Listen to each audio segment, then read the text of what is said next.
झूठ मानव का शरीर बोल रहा है तो एक काम प्रभु का नाम लिए मानव का शरीर ले रहा है।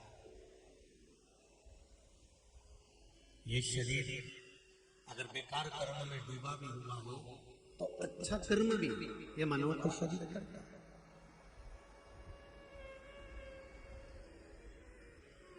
अब कितनी सुंदर बात कही कि इस मानव के शरीर में छल भी है, कपट भी है, बेईमानी भी है, प्रपंच भी है, और इस मानव के शरीर में भगवान का भजन, समर्पण, कीर्तन, मंत्र जाप, नाम जाप, स्मरण भी इस मानव के शरीर। अच्छे और बुरे, ये दो तरह के लोगों से ये सृष्टि बनी है। अगर राक्षस नहीं होते तो भगवान भी नहीं होते, असुर नहीं होते तो देवता भी नहीं होते, पापी नहीं होते तो पुण्य करने वाले भी नहीं होते, असत्य बोलने वाले नहीं होते तो सत्य बोलने वाले भी नहीं होते, बेईमानी करने वाले नहीं होते तो ईमानदार भी नहीं होते। क्योंकि इसी मानव के शरीर में सब कुछ समाया है, इसी मानव के शरीर में सब कुछ भरा हुआ है। तो ये पूर्ण सृष्टि मेरे मालिक ने, मेरे भोलेनाथ ने, संपूर्ण सृष्टि मेरे देवाधिदेव महादेव ने, ये संपूर्ण सृष्टि का जो निर्माण किया है, ये करा ही अच्छे और बुरे लोगों से मिलता है।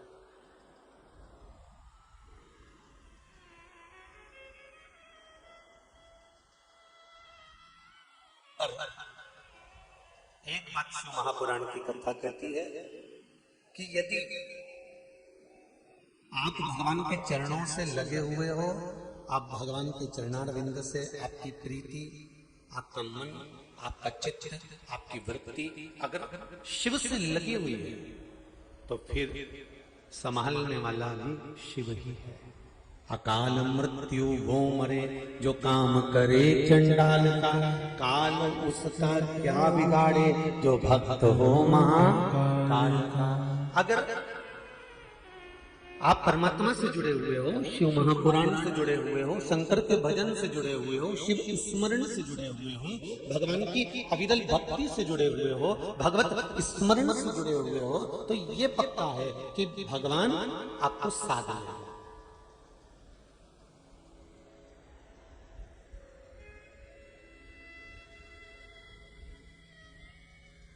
अभी रायसेन की कथा में एक बात कही थी, त्रिपुंड शिव महापुराण में, और उससे पहले शिव पंचायत शिव महापुराण में भी कहा था, अगर कोई वस्त्र आप पहन रहे हैं, वो वस्त्र अगर भगवान को चढ़ा देंगे फिर पहन लेंगे तो उस वस्त्र की कीमत अपने आप बढ़ जाएगी।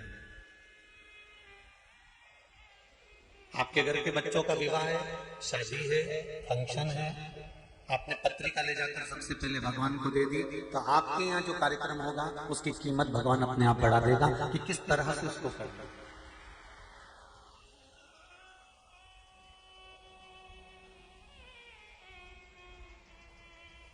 इस मनुष्य शरीर की कीमत कब बढ़ती है? इस मानव की देह की कीमत तब बढ़ती है जब ये मानव का शरीर, जब ये मानव की देह शंकर भगवान पर एक लोटा जल समर्पित करती है और शिवलिंग का जब स्पर्श करती है तो इस स्पर्श से ये संपूर्ण शरीर की कीमत मेरा भोलेनाथ अपने आप बढ़ा देता है, स्वयं बढ़ा देता है।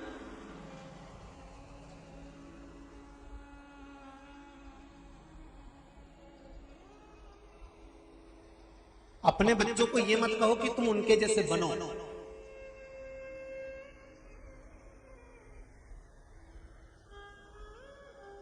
अपने बच्चों से ये नहीं कहना कि तुम उनके जैसा काम करो, अपने बच्चों से अपने को ये नहीं कहना कि तुम्हें उनके जैसा बनना है, अपने बच्चों को अपने को ये कहना है कि तुम वो बनो कि आने वाली पीढ़ी तुम्हारा नाम ले कि मेरा बेटा बने तो इसके जैसा बनो, वो क्रम होना चाहिए।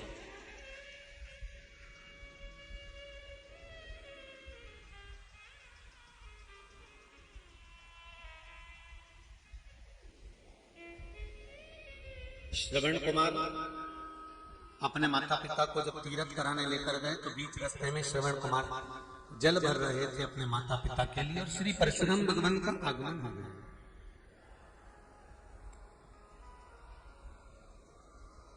श्री परशुराम भगवान का आगमन हो गया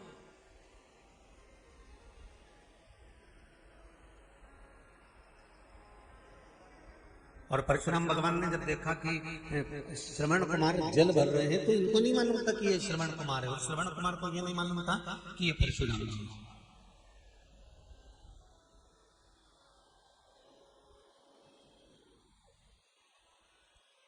इस पंडाल में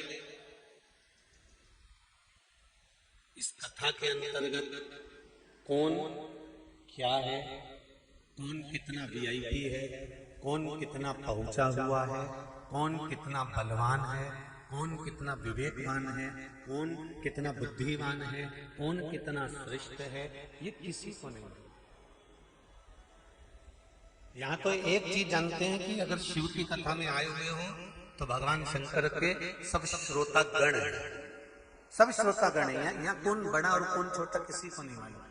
श्रवण कुमार जब जल पीने के लिए गए, जल भरने के लिए गए, तब परशुराम भगवान आकर खड़े हो गए। परशुराम जी ने कहा मुझे पानी पीना है, मुझे जल दे दीजिए। तब श्रवण कुमार उनको पानी पिलाने लगे। ये समझने वाली बात है, जैसे कथा के पंडाल में कौन बड़ा कौन छोटा, कौन कितना बुद्धिमान, कौन कितना विवेकवान, कौन कितना गादीवान, कौन कितना कुर्सीवान, यहाँ व्यासपीठ के सामने या शिव महापुराण के सामने या भगवान की कथा में आप कितने बलवान हैं, आपकी कितनी सत्ता है, उससे कोई मतलब नहीं। कुएं के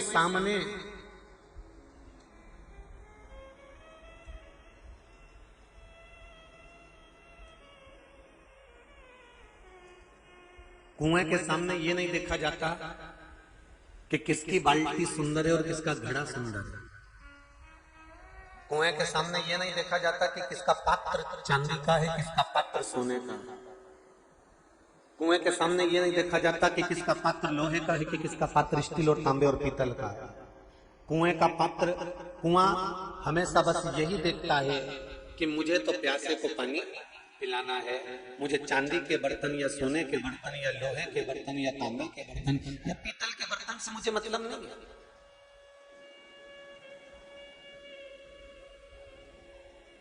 बस कुआं एक बात जरूर कहता है कि जिस पात्र में मैं पानी मेरा रखे वो पात्र बाहर से भले साफ हुआ कि नहीं हुआ, पर अंदर से पात्र साफ होना चाहिए। जिस हंडे में, जिस बाल्टी में, जिस घड़े में, जिस पात्र में अपन पानी को रखें वो पात्र अंदर से साफ होना चाहिए, अंदर से साफ।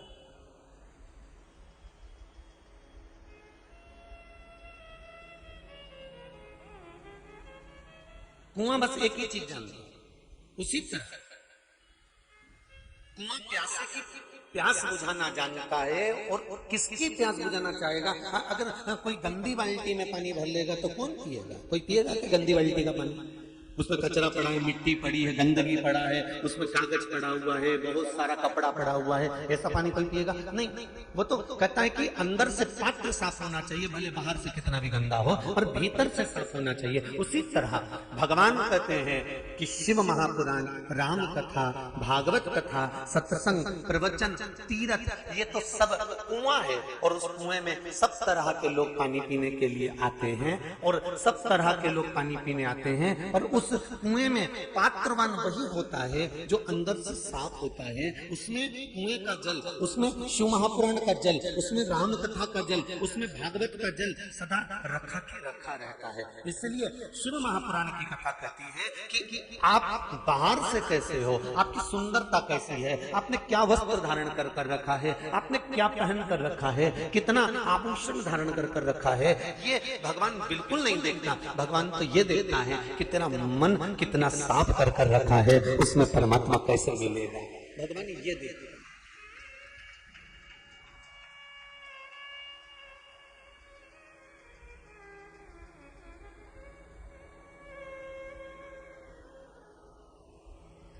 कहते हैं प्रेम से प्रभु छिलके फिका गए,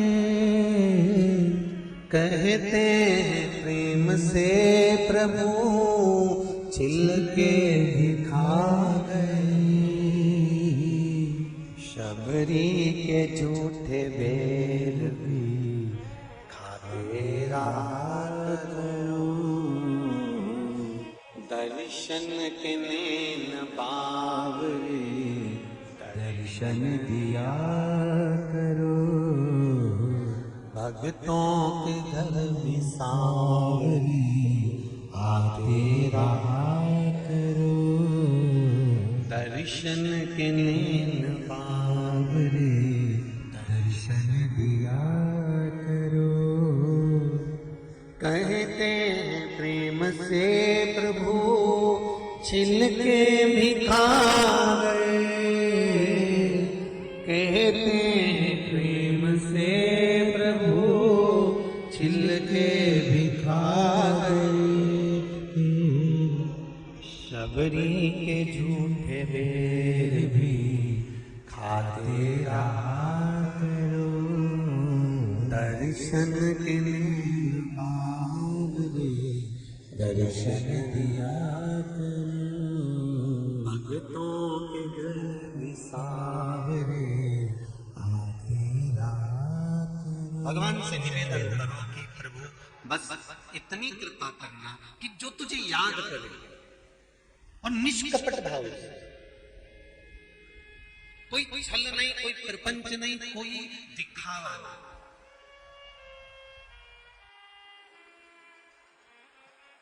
एक बात कहूं आप लोगों से, जितने भी लोग यहाँ हरिद्वार की पावन धरा पर कथा सुनने आए हैं, चाहे वो यजमान परिवार से हो, चाहे वो आप लोग श्रोता भाई बहन, अपना अपना घर छोड़कर, परिवार छोड़कर, कुटुंब छोड़कर, काम धंधा व्यापार सब छोड़कर 7 दिन इस चिलचिलाती हुई धूप में, इतनी गर्मी में आप यहाँ बैठकर कथा श्रवण कर रहे हो, तो ये शिव की ही कुछ करुणा हो सकती है, दूसरी किसी की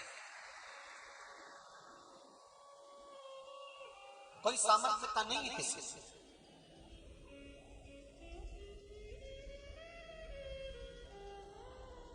घर पे अगर तुम्हारी बहू तुमसे कह देती ना, मम्मी मेरे घर में शादी है, मेरी साड़ी में पीको और फाल तैयार करना है, जरा चलो ना मेरे साथ बाजार, तो सास कह देती शाम को चलूंगी, अभी नाम मत लेना, दोपहरी का टाइम है।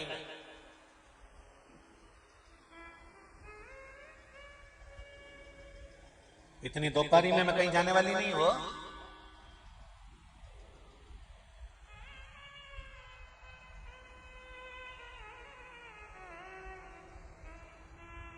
हमने दिलीप जी से पूछा, दिनेश जी दिलीप जी से, कि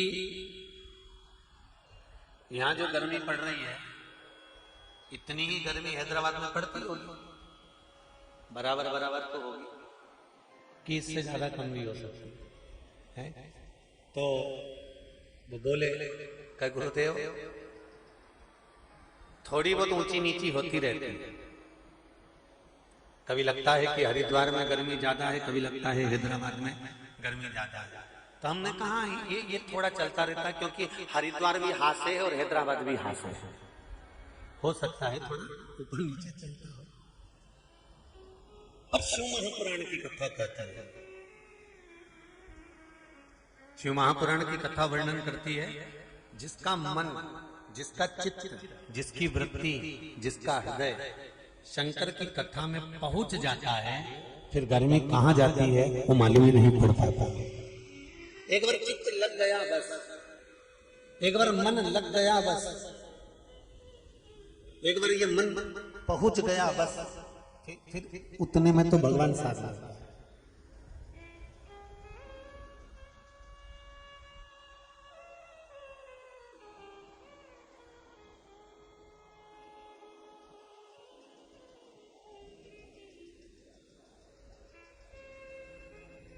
दक्ष प्रजापति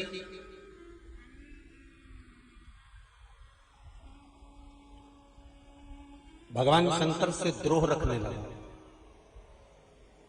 द्रोह रखने का या दुश्मनी पालने का कोई दूसरा कारण नहीं था दक्ष प्रजापति का, दक्ष प्रजापति का दुश्मनी पालने का केवल एक कारण था कि मैंने अपने दामाद चंद्रदेव को श्राप दिया था, और उस श्राप को मैंने जो चंद्र को दिया था, तो चंद्र की काया मैंने जब बिगाड़ दी थी, तो ठीक शंकर जी ने क्यों कहा?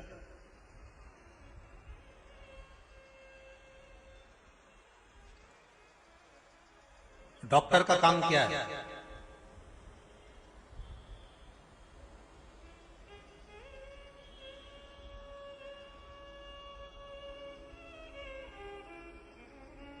डॉक्टर का काम क्या है? अगर पहचान वाला भी जाए तो उसको इलाज करना है, और अगर एट ए टाइम पर कोई अचानक कोई एकदम, मान लो तुम्हारा दुश्मन भी अगर सामने पड़ा हुआ है, तो कोई लाकर तुम्हारे सामने छोड़ दिया है, तो तुमको इलाज करना है। डॉक्टर का काम है ये डॉक्टर का काम है। अपना आया तो भी स्वीकार करा, पराया आया तो भी स्वीकार करा। डॉक्टर दोनों को स्वीकार करता है।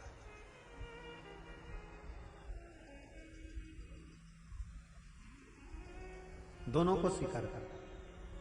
अपना आ रहा है तो भी स्वीकार कर रहे हैं, और दुश्मन आ रहा है तो भी स्वीकार करते हैं। मेरा देवाधिदेव महादेव कलकत्ता में कहा था, भगवान शंकर के किसी से बेर नहीं है। रावण भी आया तो शिव ने स्वीकार करा, कंस भी आया तो शिव ने स्वीकार करा, तारकासुर आया शंकर भगवान ने स्वीकार करा, त्रिपुरासुर आया भगवान शंकर ने स्वीकार करा, अंधकासुर आया शंकर भगवान ने स्वीकार करा, ब्रह्मा जी ने अपशब्द कहे शंकर जी ने स्वीकार करा। जरा विचार करिए, ब्रह्मदेव भगवान शंकर को अपशब्द पर अपशब्द कह रहे हैं।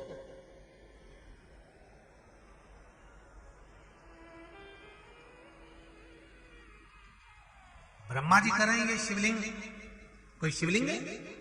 एक पत्र आया है, किसी ने लिखा है,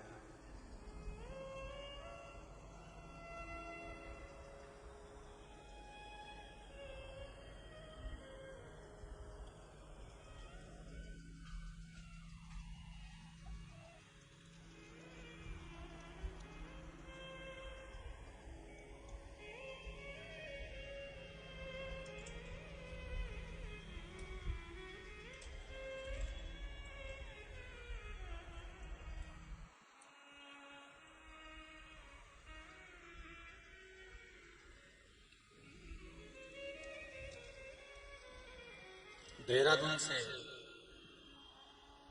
नाम लिखा है, और नीचे एक लाइन लिख दी है, नीचे लिखा है नाम को गुप्त रखा जाए, नाम ना बताया जाए।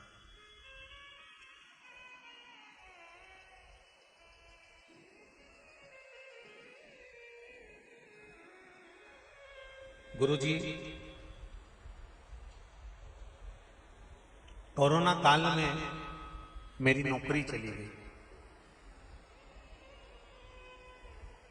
जब कोरोना काल में नौकरी चली गई, तब शिव महापुराण की कथा में श्रवण कर रही थी, शंकर की आराधना में लग गई। बाबा ने फिर कृपा कर दी, करुणा कर दी। पर एक बात बताना चाहती हूं गुरुदेव, मेरी इतनी उम्र नहीं है,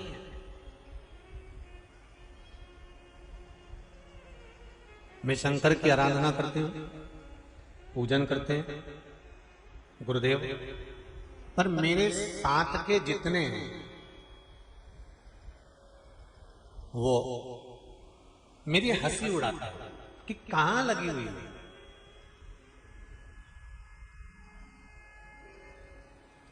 क्या होता है शिव जी पे एक लोटा पानी चढ़ाने से? क्या होता है शंकर भगवान को चावल चढ़ाने से? क्या होता है शिव की आराधना करने से? मेरे दोस्त मेरी हंसी उड़ाते हैं, कहते हैं ये तो सब ढोंग है, ये सब प्रपंच है, ये सब बनाई हुई अड़भंग कहानियां हैं, गुरुदेव, मेरे सारे दोस्त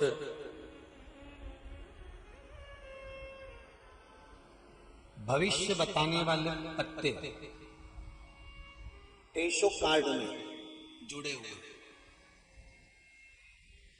उनको अगर हम कहते हैं कि आप शिव मंदिर चलो, भगवान का भजन करो, कीर्तन करो या शंकर जी पर एक लोटा पानी चढ़ाओ, उनको वो ठीक नहीं लगता। एक कार्ड जिसमें पत्ते होते हैं, उस कार्ड में उसके द्वारा कोई उपाय किया जाता है, कोई क्रम किया जाता है, वो हमारे इस भाव में वर्णन नहीं है। गुरुदेव, गुरुजी, मैं क्या करूं कि मेरे जितने मित्र दोस्त जो ये कार्ड के चक्कर में पड़े हुए हैं और इस फालतू चीजों में लगे हुए हैं और हमारे धर्म को नहीं मानते, दूसरे धर्म की बड़ी तारीफ करते, दूसरे धर्म की बड़ी प्रशंसा करते, मैं क्या करूं कि वो मेरे ऊपर हंसे ना, और उनको भी मैं खींच कर अपने शंकर के चरणों में लाकर छोड़ दूं। उसके लिए मैं क्या करूं? मेरा ऐसी बेटी और बेटों से निवेदन है कि आपके मित्र, आपके दोस्त गलत जगह जा रहे हैं, गलत मार्ग पर जा रहे हैं, किसी अन्य बाबा जोगी के चक्कर में या किसी अन्य चीज में पड़ गए हैं। आपको कुछ नहीं करना, आप तो एक काम करो, वो तुम्हारी हंसी उड़ाते हैं, तुम्हारे लिए ठिठोली करते हैं, अपशब्द कहते हैं। शिव महापुराण की कथा कहती है 33 कोटि देवताओं को उठाकर देख लीजिए, ऐसा कोई देवता बता दो जिसने शंकर भगवान पर उंगली ना उठाई।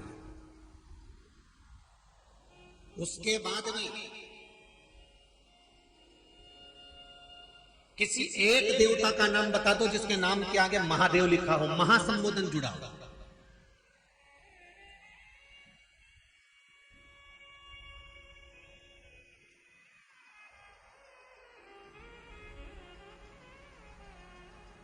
महासंबोधन केवल एक शंकर के आगे आता है, उनके नाम के आगे आता है महादेव।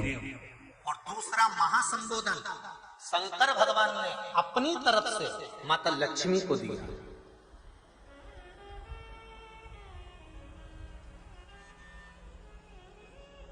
जब भगवान विष्णु के साथ में लक्ष्मी जी का विवाह करवाया तो लक्ष्मी जी की मां माता ख्याति देवी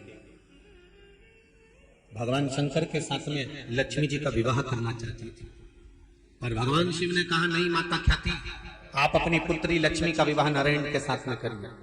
लक्ष्मी इतनी प्रसन्न हो गई क्योंकि वो नारायण जी को चाहती थी। लक्ष्मी जी ने भोलेनाथ जी के चरणों को प्रणाम कर कर कहा, देवाधिदेव महादेव, आपने मेरा विवाह भगवान विष्णु के साथ कराया है, आप जो कहें मैं सेवा करने को तैयार हूं। शिव जी ने कहा बस एक काम करो लक्ष्मी, बेलपत्री के वृक्ष के नीचे, और शंकर भगवान कह रहे हैं मेरे मंदिर की चौखट पर 2 जगह पर तू हमेशा बैठे मिलना, 2 जगह पर, एक बेलपत्री की जड़ के नीचे, बेलपत्री के वृक्ष के नीचे, और दूसरा शंकर भगवान के मंदिर के द्वार पर चौखट पर तू बैठे मिलना। और सुन लक्ष्मी, आज तूने मुझसे पूछा कि आप आज्ञा करें, मैं इतना खुश हूं कि अपना महासंबोधन, जो महादेव का महासंबोधन है, शिव कहते हैं मेरा महासंबोधन मैंने अपनी पार्वती को भी नहीं दिया, पर मैं तुझे प्रदान करता हूं। आज से तू लक्ष्मी नहीं, क्या नाम होगा? महालक्ष्मी कहलाएगा।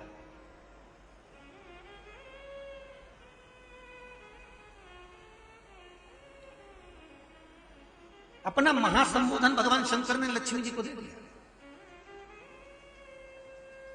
कोई ऐसा देव बता दो जिसके आगे महासंबोधन लिखा हो। महासंबोधन केवल देवाधिदेव महादेव के सामने लिखा है महादेव।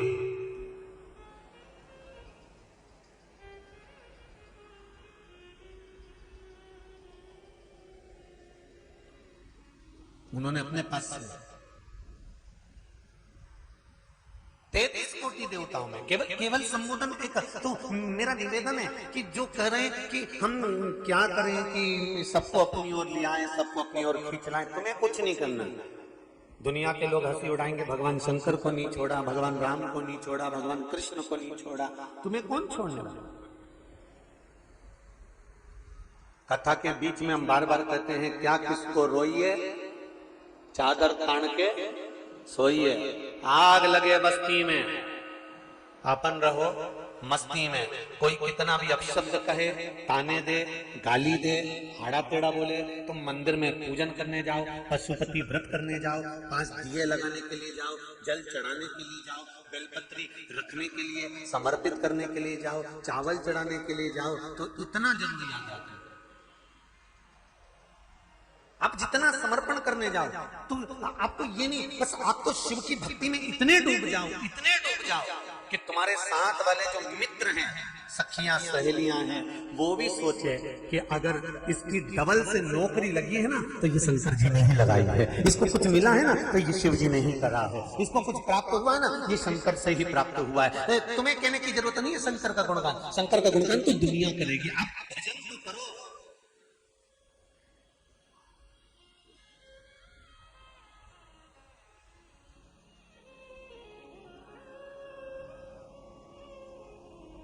कर सेवा तू लगन लगाकर, मन में सच्चा भाव जगाकर, ये की आंखें खोलो रे अब वल्लभ के।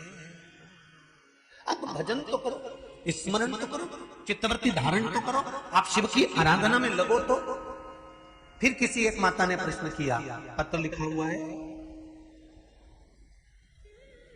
एकादशी के दिन शंकर भगवान को चावल का दाना चढ़ाना चाहिए कि नहीं चाहिए?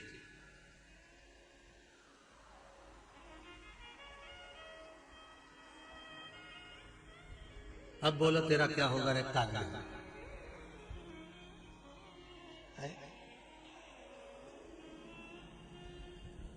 चलो ठीक है। बीमार व्यक्ति से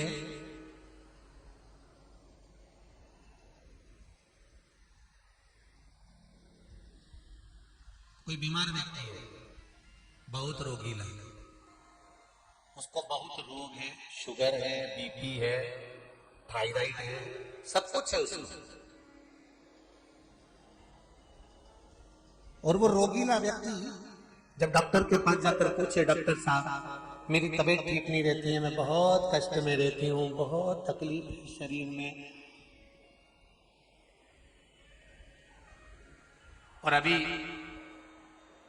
सावन का महीने का व्रत आ रहा है डॉक्टर साहब, 1 महीना में व्रत करती थी पहले, करूं कि नहीं करूं? तो डॉक्टर साहब क्या बोलेंगे? बोलते जाओ जरा जम के। डॉक्टर बोलेगा कि आप व्रत मत करो। डॉक्टर एक बात कहेंगे, शरीर स्वस्थ रखना है, व्रत बाद में हो जाएगा, अगले वर्ष कर लेना, पर अभी शरीर को सही रखने के लिए दोनों समय अच्छे पेट भरकर सात्विक भोजन करो और अपने शरीर को ठीक करो। सात्विक भोजन अपने शरीर को, व्रत बाद में भी हो जाएगा, अगले वर्ष हो जाएगा।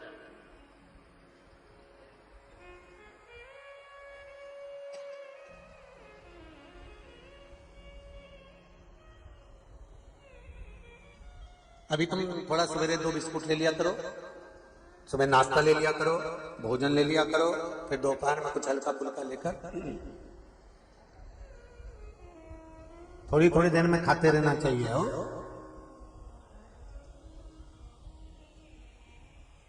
थोड़ा थोड़ा खाओ, थोड़ी थोड़ी देर में खाओ, एक साथ सुरसा जैसे मत निपटा जाए, थोड़ा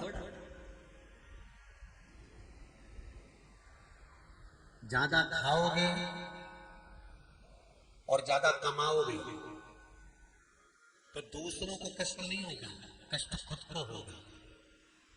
ज्यादा खाओगे अपाच्य हो जाएगा, रात की नींद उड़ जाएगी, शरीर में अच्छा नहीं लगेगा। ज्यादा कमाओगे, रात की नींद उड़ जाएगी, दुनिया की दृष्टि तुम पर पड़ जाएगी और तुम्हारी रात की नींद चली जाएगी। कमाओ भी उतना जितना खर्च कर सको और खाओ भी उतना जितना पचा सको। अति सर्वस्व वर्जक। डॉक्टर कहेंगे ये तुम्हारा व्रत जो है ना अगले साल कर लेना, इस साल मत करिए, इस साल तो आराम से भोजन वोजन करो तुम लोग, बढ़िया प्रेम से खाओ पियो। तो उसी तरह किसी ने पूछा कि चावल का दाना एकादशी पर भगवान शंकर को चढ़ा सकते हैं, चावल का दाना शंकर जी को चढ़ाते क्यों है पहले तो वो समझ लें। बेलपत्री का तो महत्व आपको बार बार बताया कि बेलपत्री शिव जी को क्यों चढ़ाई जाती है, कहीं रोग के लिए, कहीं बीमारी के लिए, कहीं किस कार्य के लिए, कहीं कोई कार्य के लिए, कहीं कोई कार्य के लिए। चावल का दाना अगर हम शंकर भगवान को चढ़ा रहे तो क्यों चढ़ा रहे, उसका कारण क्या है? चावल का दाना शिव को चढ़ाने का केवल एक कारण रहता है कि चावल को अक्षत कहते हैं।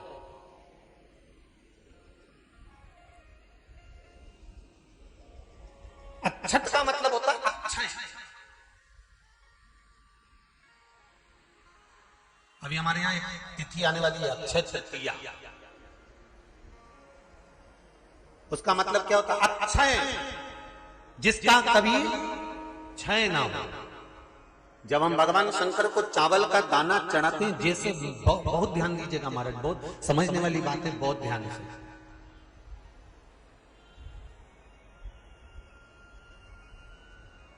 चावल का दाना हमारे मस्तक पर तिलक करने के बाद पंडित जी क्यों लगाते हैं कि भगवान जैसा समय आप चल रहा है, आप पूजन कर रहे हो, पाठ कर रहे हो, दान कर रहे हो, पुण्य कर रहे हो, सत्कर्म कर रहे हो, भजन कर रहे हो, मेरा देव अधिदेव महादेव, मेरा नारायण, मेरा सत्यनारायण भगवान, मेरा राम जी, मेरा विष्णु जी, मेरा भागवत मैया, मेरी रामायण मैया, ब्राह्मण मस्तक पर तिलक लगाने के बाद चावल इसलिए लगाता है कि जैसा समय आज चल रहा है भगवान तुमको ऐसा ही समय बनाकर रखे और तो ऐसे ही चार चांद लगाते रहो, दान पुण्य संकीर्तन करते रहो, इसलिए मस्तक पर चावल का दाना लगाया जाए।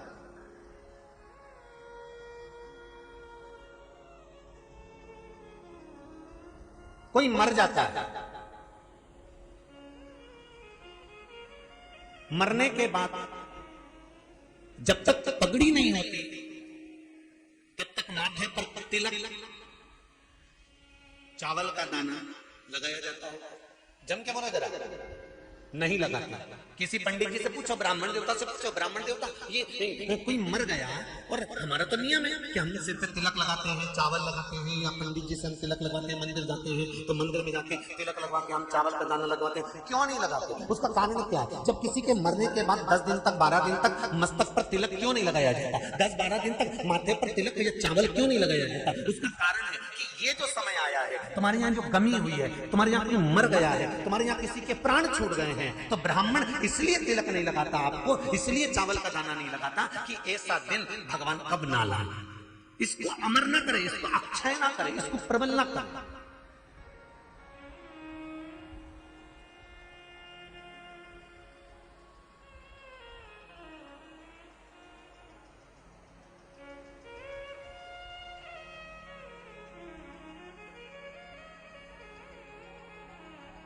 और जब चावल का दाना, तो यहां शिव महापुराण की कथा करें, चावल का दाना हम शिव जी को क्यों चढ़ाते हैं, भगवान को क्यों समर्पित करते हैं, भगवान की पूजन में अक्षत क्यों समर्पित करते हैं, चावल क्यों समर्पित करते हैं, उसका कारण क्या है? तो कहा आज मैंने जब चावल का दाना आपको समर्पित करा है, जिस भाव से, जिस विश्वास से, जिस श्रद्धा से, जिस मन से मैं आपको रिझा रही हूँ, हे भोलेनाथ मेरी ये मनोकामना पूर्ण कर, इसको अक्षय कर देना, इसको अमर कर देना, बस इतनी कृपा आप कर। अब किसी ने पूछा एकादशी के दिन चावल चढ़ाए कि नहीं चढ़ाए, तो यहां तो सीधी सीधी बात है, बीमारी देखकर थोड़ी ना आती है कि नवरात्र चल रहा है कि सावन का सोमवार चल रहा है, बीमारी तो बीमारी। तुम चावल मत खा। तिरुपति कौन कौन गया, हाथ उठाओ, ठीक है। जगन्नाथ जी कौन कौन गया, हाथ उठाओ, हाँ ठीक है। द्वारका जी कौन कौन गया, हाथ उठाओ, ठीक है। बद्रीनाथ कौन कौन गया, हाथ उठाओ, ठीक है। एकादशी के दिन कभी तुम बद्रीनाथ चले जाओ, एकादशी के दिन तुम द्वारका चले जाओ, एकादशी के दिन तुम तिरुपति चले जाओ, एकादशी के दिन तुम जगन्नाथ चले जाओ, एकादशी के दिन तुम्हारी मर्जी पड़े भगवान के किसी धाम में चले जाओ और भगवान को भोग लगाओ और उनकी थाली को झांक कर देखना, उसमें चावल जरूर मिलेगा, उसमें ऐसा नहीं कि चावल नहीं मिलेगा।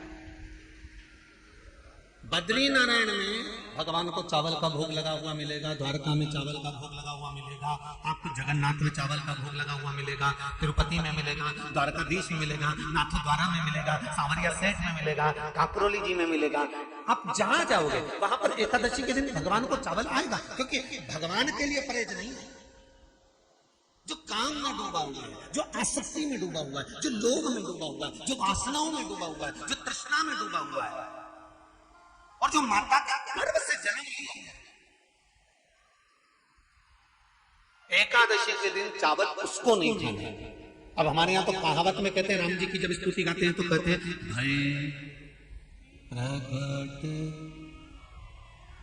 आती है आप लोगों को? एक लाइन तो आती होगी, गाओ जरा। भय प्रगट कृपाल दीन कौशल्या। अब रामचरितमानस में कहा भय प्रगट कृपाला। प्रगट मतलब एकदम सामने आ गए। यहां लिखा पेदा भय लाला। अगर तुलसीदास जी लिखते तो जन्म लिया होता राम जी ने तो तुलसीदास बाबा लिख देते कि पैदा भय, माता के गर्भ से इनका जन्म हो। नहीं नहीं नहीं, यहाँ कहा भय प्रगट कृपा,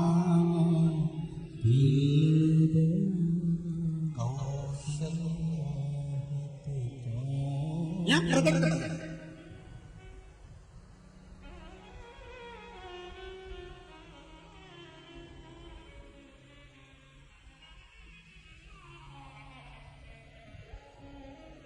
यूट्यूब पर स्कंद पुराण,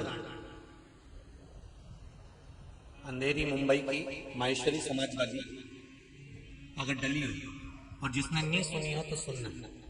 उसमें हमने वर्णन किया कि एकादशी का जन्म कहां हुआ था। एकादशी के माता पिता कौन है? सबसे पहले एकादशी का व्रत किसने रखा था?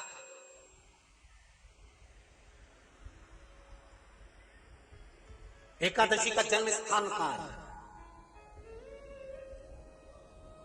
दुनिया के लोग बहुत प्रश्न करते हैं, राम जी अयोध्या में हुए थे, भगवान कृष्ण मथुरा में हुए थे, तो एकादशी कहां हुई थी? तो उसको बताना तो पड़ेगा कहां हुई थी।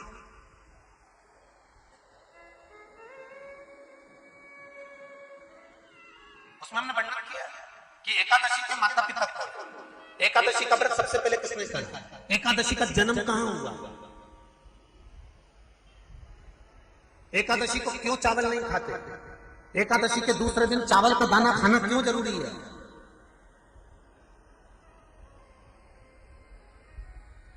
कौन सा तीर्थ है जहां एकादशी को उल्टा लटका दिया? एक एक चीज का वर्णन स्कंद पुराण सब चीजों का वर्णन कर देता है। प्रत्येक तो यहां जो वर्णन आया कि आप मनुष्य जो माता पिता के गर्भ से, माता के गर्भ से जन्म लिया हो, संसार में जिसका जन्म हुआ हो और मृत्यु लोक में गर्भ की कैद में रहने के बाद जन्मा हो, उसको एकादशी के दिन चावल नहीं खाना चाहिए। मारा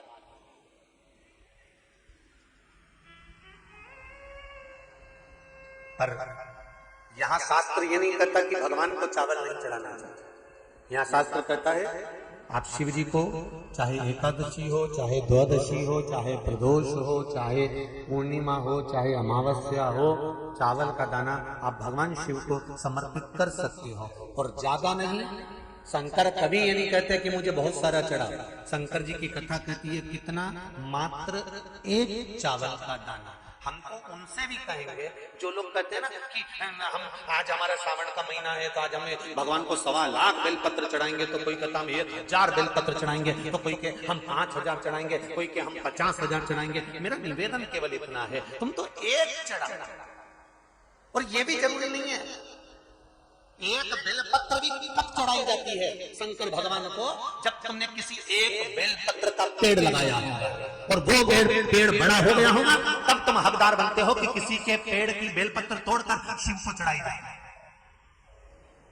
लगाया पेड़ मिल गया बेलपत्री का, और तुम तो डंडा लेके खड़ी हो गई और तुरंत तो सारा झड़ा और जितना बेलपत्री का पेड़ था सारा की सारा उनको बिना पत्ते का कर दिया। अब दूसरा ढूंढ रही है। तुम्हारे यहाँ है क्या? अब दूसरा ढूंढने की तैयारी। और दूसरा जब पूरा क्लीन हो गया फिर तीसरा ढूंढने चली, तीसरा ढूंढने गई, फिर कहा तुम्हारे यहाँ है क्या? तो कई लोग ऐसे होंगे। ये गर्मी चली जाए, जैसे पिछले वर्ष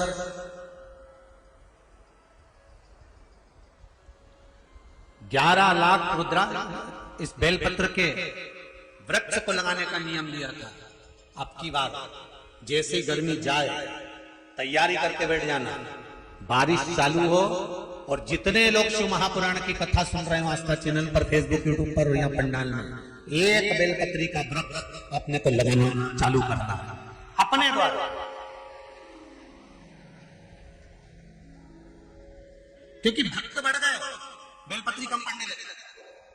बोलो सही है कि गलत है?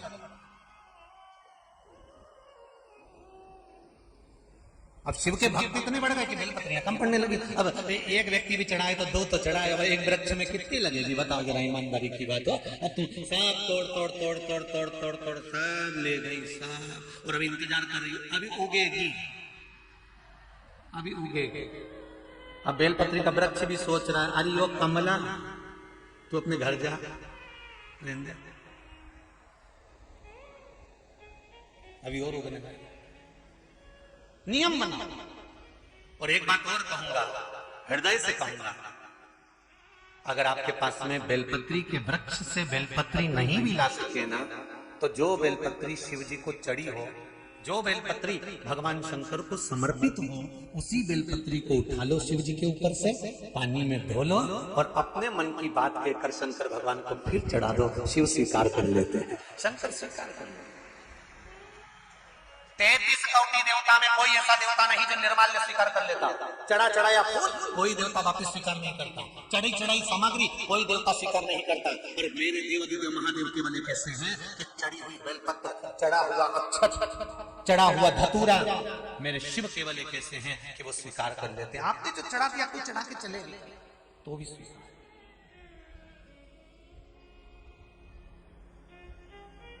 इतना सरल देव है मेरे देव महादेव, इतने सरल। सारे देवताओं के लड्डू, पेड़ा, गुलाब जामुन, आरती, भजिया, पकौड़ा चाहिए, शंकर जी को चाहिए है? कुछ सरल सहज। जरा देखिए,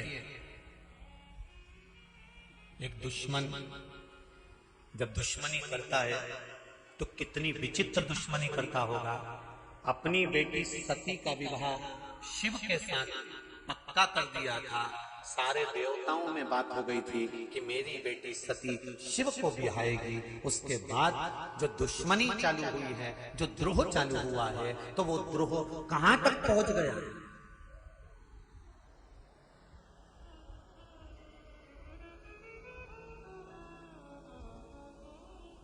वो द्रोह कहां तक पहुंच गया? यही कनखल, इसी हरिद्वार के नजदीक कुछ ही दूरी पर भगवान शंकर जी का ससुराल कनखल, इसी कनखल की कथा सुना रहे हैं।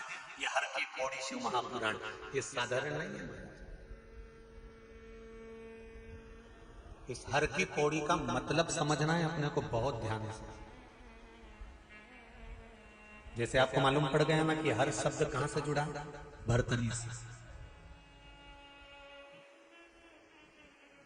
सप्तऋषि रोड कैसे पड़ा, 7 धारा से। उसी तरह हमको समझना है।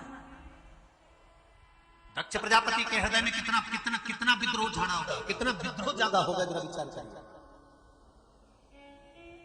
मेरे दामाद को मैंने श्राप दिया था कि काया बेकार हो जाएगी, तो शंकर कौन होते हैं मेरे दामाद की काया को ठीक करने वाले? डॉक्टर के सामने अगर उसका दुश्मन भी आ जाता है तो भी वो उसका इलाज करता है, उसको मार नहीं देता, क्योंकि वो डॉक्टर है।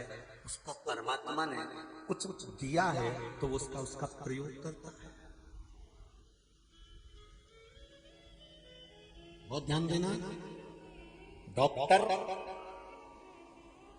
अगर अपने और पराये का भेद करता है तो डॉक्टर के हाथ से मरीज के ठीक होने का जो यश होता है वो समाप्त हो जाता है।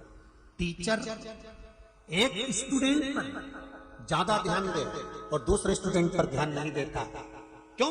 क्योंकि ये मेरे पास ट्यूशन पढ़ने आता है, ये मेरे पास कोचिंग लेने आता है, तो मैं इसको अच्छे से ध्यान दूंगा, इसको अच्छे से पढ़ाऊंगा, इसको अच्छे से बताऊंगा। और ये मेरे पास कोचिंग नहीं आता, ये मेरे पास ट्यूशन नहीं आता, तो इस पर मैं ध्यान नहीं दूंगा। तो टीचर का भी जीवन बेकार हो जाएगा।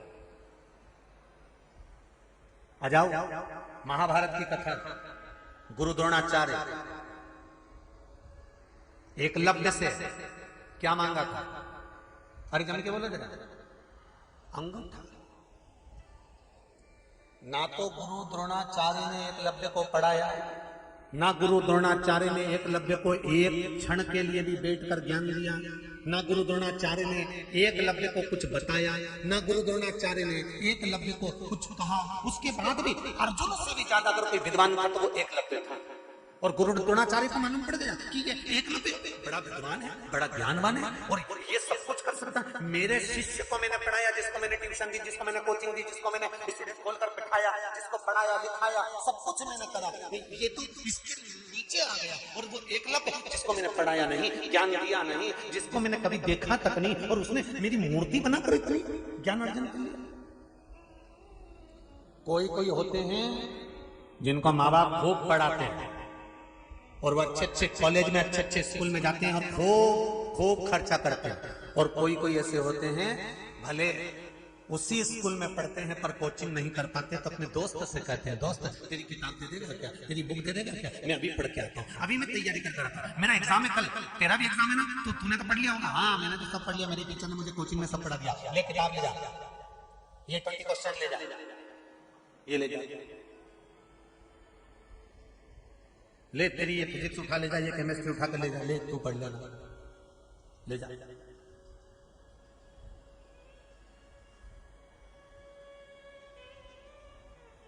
अब गुरु द्रोणाचार्य के लिए अर्जुन प्रिय है, एकलव्य प्रिय नहीं है। तो उन्होंने सोचा कि मेरे शिष्य का नाम कैसे चलेगा, तो उन्होंने कहा इसका अंगूठा ही कटवा लेते।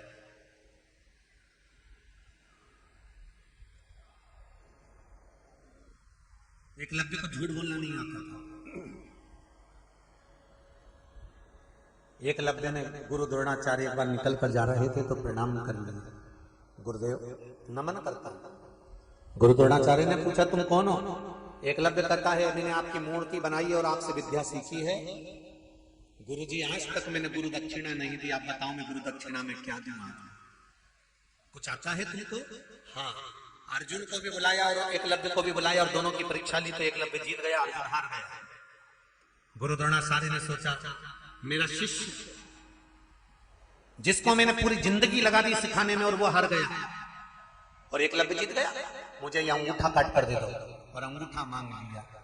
जिस गुरु द्रोणाचार्य ने अपने शिष्य के लिए एक शिष्य से छल कर गए, उस गुरु द्रोणाचार्य का महाभारत के युद्ध में कैसा अंत हुआ है ये पूरा इतिहास जान जाता है, ये पूरा विश्व जान जाता है।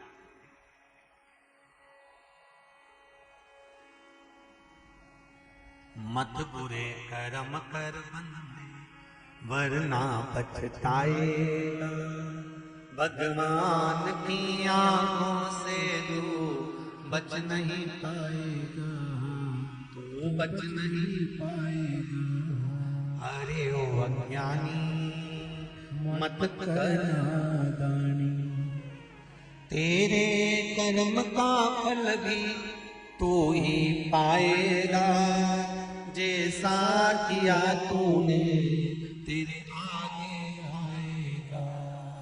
मत बुरे कर्म कर बंदे वरना पछताएगा, भगवान की आंखों से तू बच नहीं पाएगा, तू बच नहीं पाएगा। आप अच्छा कर्म करो। एक टीचर अपने स्टूडेंट के साथ छल ना करे, एक डॉक्टर अपने मरीज के साथ छल ना करे, तो ये शिव की कथा कहती है कि भगवान उसकी जिंदगी के साथ कभी छल नहीं करता है, कभी नहीं करेगा।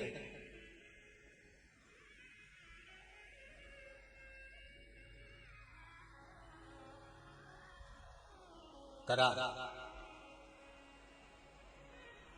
अब शिव कौन है, शंकर कौन है? अगर किसी की काया को सही कर रहे हैं, हाथी का माथा जोड़ रहे हैं, दक्ष प्रजापति को बकरे का मुख लगा रहे हैं, प्लास्टिक सर्जरी करने में नंबर 1 है, इलाज करने में 1 नंबर, तो शंकर कौन है? अरे बोलो तो तुम के डॉक्टर ही है ना।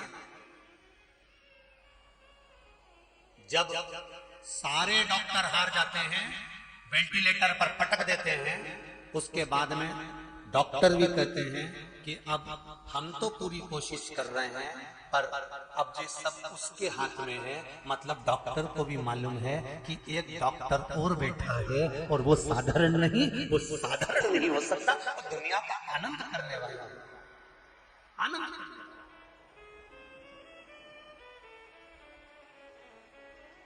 उस महाकाल के आगे काल भी हार जाता है।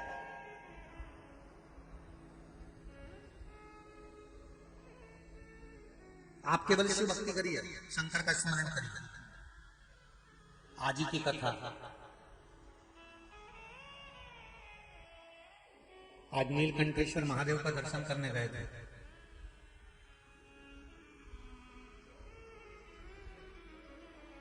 बावन किलोमीटर ऊपर है,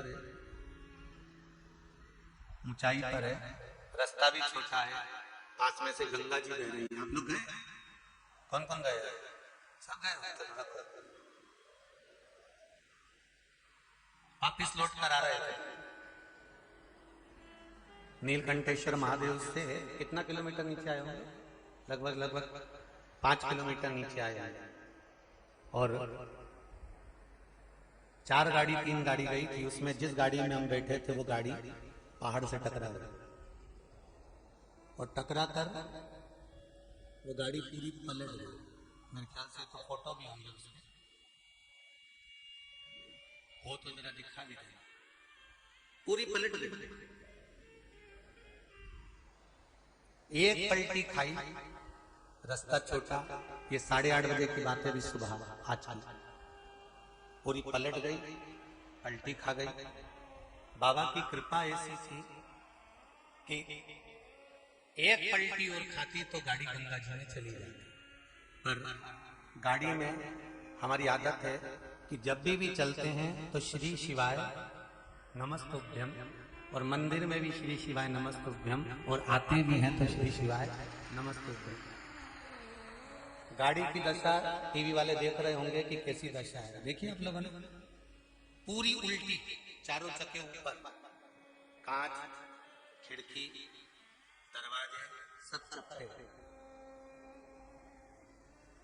फिर भी मेरे देवाधिदेव महादेव ने ऐसी करुणा करी कि हमको तो लगता है कि मेरी शिव जगदम्बा के साथ आकर गोदी में ढेलकर यहाँ लाकर छोड़ दिया। ये शिव कृपा। लोग कहते हैं कहाँ है महादेव? हम कहते हैं आपकी श्वासों में है महादेव। आप पुकार कर देखिए, पुकार कर देखिए।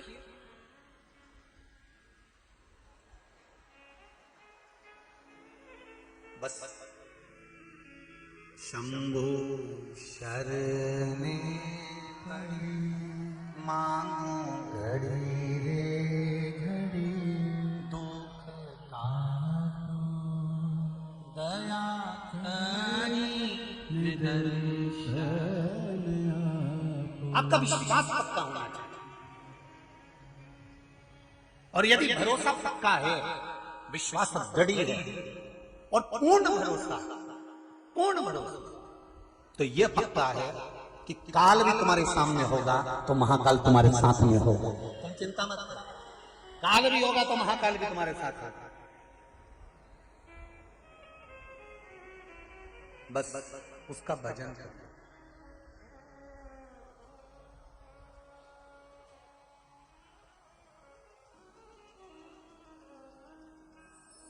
केवल उसका स्मरण।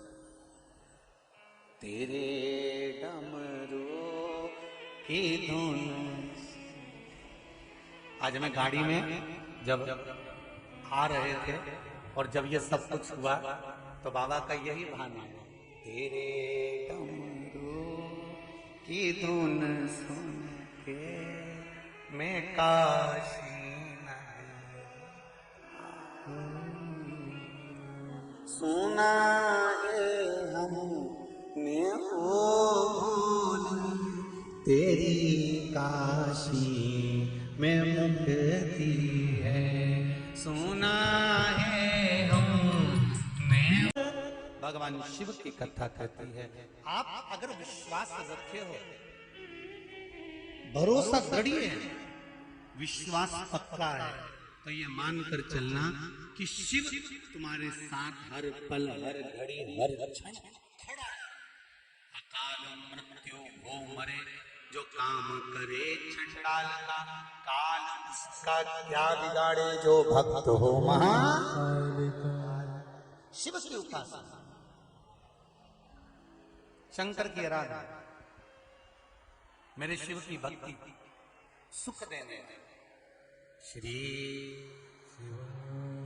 बोलो जरा, हर की पौड़ी है, गंगा का घाट, कंकन में शंकर, दिल से बोलिए श्री शिवाय नमस्तुभ्यं, श्री शिवाय नमस्तुभ्यं, श्री शिवाय नमस्तुभ्यं, श्री शिवाय नमस्तुभ्यं, श्री शिवाय नमस्तुभ्यं। आराधना शिव की भक्ति शिव की। दक्ष प्रजापति को क्रोध आ गया, मेरे दामाद को मैंने श्राप दिया था, शंकर ने ठीक कर दिया। शिव वो डॉक्टर हैं,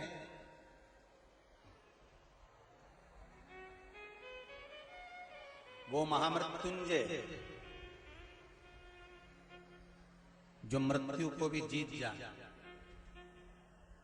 वो देवाधिदेव महादेव, साधारण नहीं है शिव।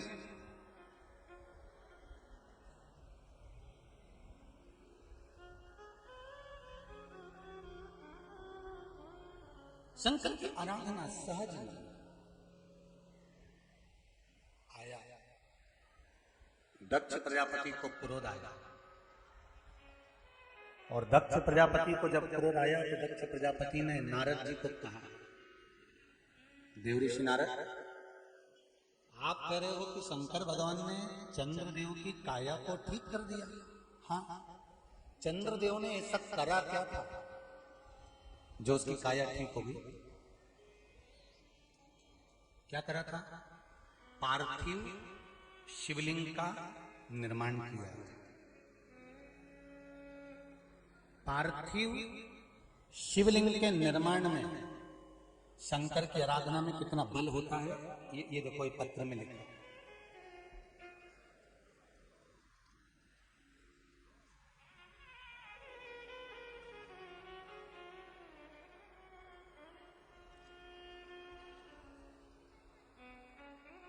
पत्र में लिखा है,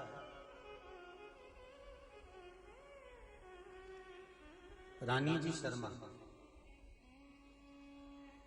रामनगर नैनीताल से आई हैं। कहीं बेटी आप ही? दोनों हाथ हिला दीजिए। हर हर महादेव। मेरा नाम रानी शर्मा है और हम रामनगर नैनीताल से हैं। गुरुजी, मेरे चेस्ट में 2 साल पहले एक गांठ हो गई थी, गठान हो गई थी, जिसका ऑपरेशन अलीगढ़ के हॉस्पिटल में हुआ था। उसके बाद कुछ समय के बाद एक गांठ दोबारा उससे हटकर थोड़ी ही दूरी पर फिर हो गई, और वो गांठ पिछली गांठ से बड़ी थी। अभी गुरुजी, हमने लॉकडाउन में आपकी कथा सुनी और कुछ उपाय आपने गांठ को गलने के लिए रुद्राक्ष वाला, बेलपत्री वाला, जड़ वाला कहा, उसको करना प्रारंभ करें। गुरुदेव, डॉक्टर ने भी कह दिया कि ये गठान पिछली गठान से बड़ी है और चांस कुछ गड़बड़ी ही है, गुरुदेव जब वो उपाय करना प्रारंभ करा, कुछ समय के बाद गांठ गलना चालू हो गई और वो गांठ कहाँ गई डॉक्टर को भी नहीं मालूम पड़ रही, रिपोर्ट सब अच्छी है। ये शिव, बैठो बहन बैठो, हर हर महादेव, बैठ जाइए, शिव की कृपा। फिर हम रुद्राक्ष उत्सव में बाबा भोलेनाथ को प्रणाम करने सीहोर गए, वहां बाबा को नमन करा। बाबा की कृपा, शिव की आराधना, शिव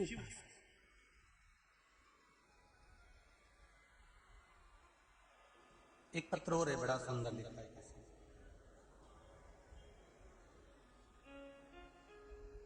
दीक्षा सिरोही, नजीबाबाद बिजनौर से है। कहीं बैठी हो हाथ उठा सकते हैं आप, ही दोनों हाथ हिला कर एक बार हर हर महादेव बोल दीजिए, हर हर। आपने लिखा है, गुरुदेव मेरी नानी जी को दिमाग की 2 नस सूख गई थी, जिसकी वजह से 3 जनवरी 2022 को उनके शरीर से उठा नहीं गई। कुछ दिनों बाद उन्होंने खाना बंद कर दिया, जिसके कारण उन्हें एडमिट करना पड़ा। उनको नलकी लगा दी गई, उसी से खाना पीना दिया जा रहा था। डॉक्टर ने कहा तब इनके ठीक होने के कोई चांस नहीं है। गुरुजी, मैं और मेरी मम्मी शिव महात्मा कथा टीवी पर सुनते थे, जिसमें हमने पशुपति व्रत के बारे में जाना, और उस व्रत को करने के बाद शिव को नमन कर उसका जल 2 बूंद नानी को देना प्रारंभ करा। कुछ समय के बाद नानी के शरीर में वापिस प्रतिक्रिया चालू हुई और डॉक्टर भी आश्चर्य में पड़ गए, और 5 दिन में डॉक्टर ने छुट्टी कर दी और मेरी नानी ठीक हो गई। बैठो बैठो, हर हर महादेव, बैठो। श्री शिवाय नमस्ते। शिव आराधना, ऐसे कई पत्र हैं, ढेर, बहुत सारे हैं, और हम कहेंगे ये पत्र नहीं है, ये तो मेरे शिव का हस्ताक्षर है कि मैं हूं।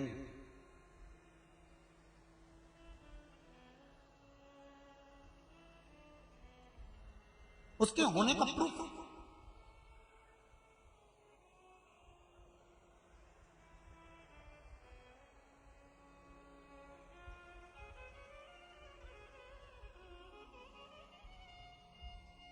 मैंने तेरे ही भरोसे, ओ भोले तेरे ही भरोसे, हवा बिच उड़ती जावांगी, बाबा डोर हाथों छड़ी कटी जावांगी, भोले मैं तेरी पतन, शंभू मैं तेरी पतन, हवा बिच उड़ती जावांगी, बाबा डोर हाथों छड़ी कटी।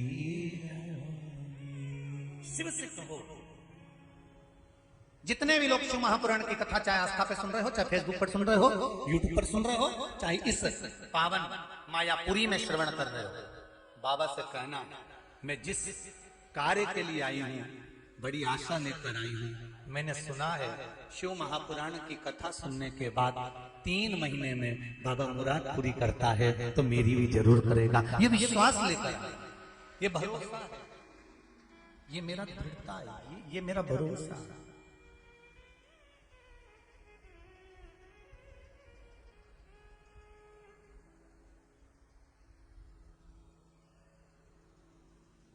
अगर वो है तो फिर कोई गम नहीं, अगर वो है तो, और वो कब होगा? जब आपका विश्वास पक्का होगा। अगर विश्वास आप अगर जो यहाँ रहने वाले होंगे, कभी आप लोग जाएं तो अभी भी गाड़ी वहीं पड़ी होगी, जाकर देखेंगे तो आपको मालूम पड़ेगा कि वो गाड़ी की दशा ऐसी है तो उसमें बैठने वालों की दशा क्या होगी। पर अगर वो है और उसके विश्वास प्रबल है, भरोसा दृढ़ है, तो फिर वो साधन।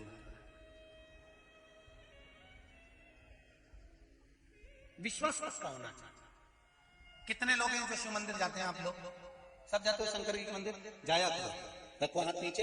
शिव मंदिर में जाते हो, पर ये सोचकर मत जाना कि शंकर जी के मंदिर में हमको केवल सियोर वाला महाराज ने कहा है इसलिए जाना। नहीं, शंकर के मंदिर में यह विश्वास रखकर जाना कि जैसे दादाजी की गोद में पोता बैठता है, उठता है, तब कुछ ना कुछ 5 रुपए या टॉफी या पेन या चश्मा दादाजी का लेके उठता है। उसी तरह शंकर हमारे दादा है, उनकी गोद में बैठोगे तो खाली नहीं होगे।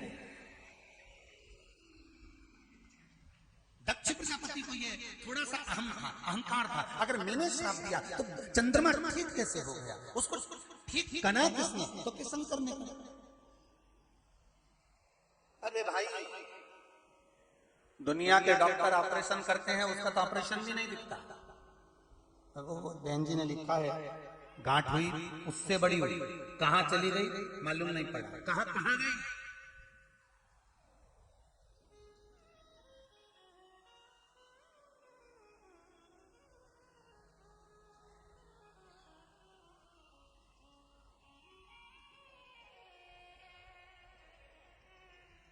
देता ही हाँ, किसी किसी के जीवन में थोड़ा तो लोग कहते हैं बताओ, हम तो मंदिर में जाते हैं, एक लोटा पानी चढ़ाते हैं, अगरबत्ती लगाते हैं, दिया लगाते हैं, गंगा जी का स्नान करते हैं, धूप बत्ती लगाते हैं, पूजन करते हैं, पाठ करते हैं, उसके बाद भी भगवान हमारी तो सुन ही नहीं लिया, सारा दुख तो हमको ही दे दिया। अरे भाई, पिछले जन्म की फाइल थोड़ी सी मोटी होगी तो छुपाने में दिक्कत आ रही हो, क्योंकि वो भी 33 कोटि देवी देवताओं में मेरे देवाधिदेव महादेव बैठते हैं। अब ब्रह्मा जी तो खुद उनसे परेशान रहते हैं। आप लोगों को पहले भी कथा में कहा, एक बार ब्रह्मा जी ने किसी के प्राण वापिस, वो राजा श्वेत की कथा आती है कि राजा श्वेत के प्राण वापिस दे दिए तो ब्रह्मा को क्रोध आ गया। ब्रह्मा जी ने कहा यमराज गए तो उनने प्राण नहीं लेने दिए, मृत्यु देवी गई तो प्राण नहीं लेने दिए, बचाया किसने? शंकर जी ने। ब्रह्मा जी कहते हैं जब मैंने अपनी लेखनी से लिख दिया था कि इतनी तारीख को इतनी बजे इतनी घड़ी में इतने पल पर ये मरेगा, तो इसको मरने क्यों नहीं दिया? बीच में कौन आया? तो क्या शंकर जी। शंकर जी को बुला, शंकर जी से पूछा तुमने ऐसा क्यों करा? शंकर जी बोले ये मेरा भजन कर रहा था तो काय को मरने दूंगा। तुम्हारे यहाँ कोई नौकरी करता है, तुम्हारे यहाँ कोई पोछा लगाता है, तुम्हारे यहाँ कोई झाड़ू लगाता है, उसके घर में शादी आती है या तकलीफ आती है या उसके बच्चे की तबीयत खराब हो जाती है, तो जिस सेठ के यहाँ वो नौकरी करती है, जिस सेठ के यहाँ झाड़ू लगाती, पोछा लगाती, सेठ जी के यहाँ अगर आएगी और रोएगी तो बोला ईमानदारी से सेठ जी दवाई का पैसा देंगे कि नहीं देंगे? अरे बोलो तो देंगे ना। तो हम भी हमारे महादेव की नौकरी करते हैं तो सब वो संभालेगा ना, सेठ बैठा है। मेरे भोले तेरी नौकरी सबसे बढ़िया, तेरे दरवाजे की चाकरी सबसे बढ़िया, मेरी किस्मत का जब गुल खिला तब जा कर के ये दर्द मिला, मिल गई मुझको चौखट तेरी सबसे बढ़िया, भोले बाबा तेरी नौकरी सबसे बढ़िया, सबसे बढ़िया। जब से तेरा गुलाम हो गया, सुन लो देहरादून वालों, उत्तराखंड वालों जरा अच्छे से सुन लेना। जब से तेरा गुलाम हो गया तब से मेरा भी नाम हो गया, वरना औकात क्या थी सबसे बढ़िया हे सबसे खरी, भोले बाबा तेरी नौकरी सबसे बढ़िया हे सबसे खरी। मेरे शंभू की नौकरी उससे जोरदार कुछ तो आखिर राजा श्वेत के प्राण किसने रखे? शिव जी ने। शंकर जी को कहा किसने? तो कि उनको कहने की जरूरत नहीं पड़ती, केवल जो दिल से एक बार कह देता है श्री शिवाय नमस्तुभ्यम, वो सुन ले, वो सुनता, वो धारण कर ले। दामाद की तबीयत ठीक कर दी, आन दो शुरू। दक्ष प्रजापति क्रोध में लाल होकर, आज मेरे देव अधिदेव महादेव बैठे थे गंगा के घाट पर, यही हर की पौड़ी, इसलिए इसको कहा जाता है हरि की पौड़ी और हर की पौड़ी, क्योंकि शिव गंगा की लहरों में बैठकर आनंद करते थे। शंकर भगवान की 5 बेटियों का जन्म इसी हर की पौड़ी पर हुआ था। जया, विषहरा, शामरी बारी, दौतली और देव, ये शिव जी की 5 बेटियां इसी गंगा के धार से प्रकट हुई थी, यही हर की पौड़ी। 5 बेटी।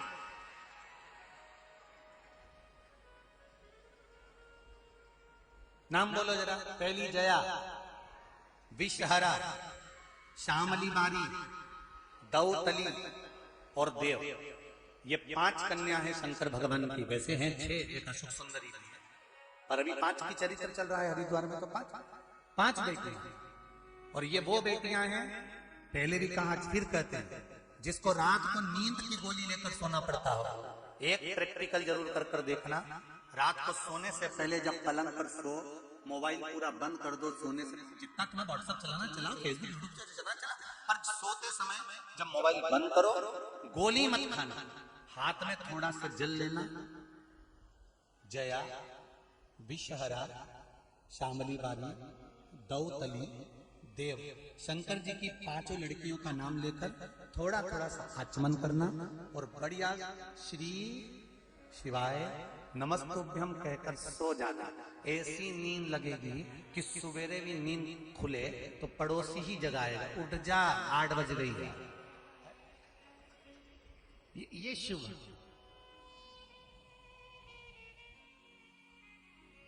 सबसे अच्छी नींद आती कहां पर है? घर पे नींद थोड़ी ना आती है, किटी पार्टी में नींद थोड़ी ना आती है, शादी में नींद थोड़ी ना आती है, डिस्को में नींद थोड़ी ना आती है। सबसे जोरदार नींद आती है कथा में। ऐसी जोरदार आती है कि महाराज तू कथा सुनाए तो तुम्हें ऐसा लगे कि लोरी सुना है, और तुम लोग ऐसे बढ़िया प्रेम से, वो तो बढ़िया आनंद।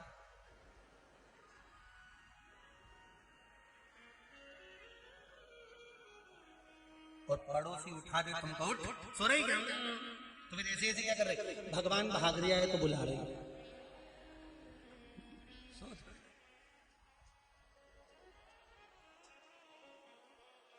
अच्छा, बहुत चतुर चतुर होते हैं। एक बार हम लोग हरदा कथा करने गए थे, मध्य प्रदेश में एक जगह है हरदा, वहां एक बार बहुत साल पहले कथा करने गए। तो वहां हाउसिंग बोर्ड का कोई ग्राउंड है, LIG ग्राउंड वगैरह क्या बोलते हैं उसको, वहां उस ग्राउंड में कथा थी। और वहां एक तो बूढ़ी सी माँ काला कलर का चश्मा लगा के ऐसे खंबे लगे थे, खंबे से टिक्के बैठ गए, और जगह की थी कमी, कोई उसके पास नहीं बैठे। अब हमने कार्यकर्ता से कहा, जब वहां जगह पड़ी हुई तो वहां क्यों नहीं बैठा? तो क्या कोई नहीं बैठे? तो हमने कहा क्यों नहीं बैठे, बुलाओ जरा 1-2 को। तो 2-1 को बुला के पूछा कि वहां जगह पड़ी है तो तुम वहां बैठती क्यों नहीं हो? अरे महाराज वो घुर्राटा भरती है। तो जब कथा पूरी हो गई तो हमने उसको बुलाया, हमने कहा जी जी हरिओ चंद्र घंटा, एक बात तो बता कि क्या घर पे नहीं सोती जो तू कथा में यहाँ सोती है? तो इतने में तो वो तुरंत पर्स में से नारियल निकाली, 11 रुपए निकाली और पोथी के पास रख के बोली, मैं तो शिव महापुराण से यही विनती करूं बाबा भोलानाथ, मेरे हरदा में ऐसी कथा होती रहे और दिन में ही हो, 1 बजे से 4 बजे या 2 बजे से 5 बजे तक। हमने पूछा क्यों? गुरुजी घर पे रहे हो तो बहू के छोरा छोरी संभालो, कम से कम ये नींद तो अच्छी हो जाए। हमने कहा वाह, ये भी अच्छा। अब आ रहे हो यहां तो शिव के पास शिव भक्ति, शंकर की आराधना। महाराज जब देखा कौन ने सही कर दिया, कौन है जिसने रोग को मुक्त कर दिया? कहा एक कौन? ओघड़दानी शिव, मेरे शंकर, मेरे त्रिकालदर्शी, मेरे कैलाशी, मेरे बाबा। दक्ष प्रजापति आए आज कनखल से अपने नगर से निकलकर गंगा की पौड़ी तक पहुंच गए। शिव के द्वार, हर के द्वार।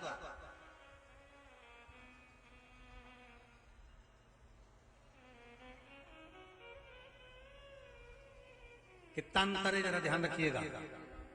कनकल में दक्ष प्रजापति हैं, वहां से चले थे क्रोध में, गुस्सा कर कर बोलते बोलते चले। शिव जी ने जो पवन देव से कहा थोड़ी सी हवा चला दो, और जो पवन देव ने थोड़ी सी हवा चलाई और गंगा के घाट की रज, गंगा के घाट की माटी, कंकर, रेत, थोड़ी सी रज उड़ी और बोलते बोलते जा रहे थे, वो मुंडा में भरी।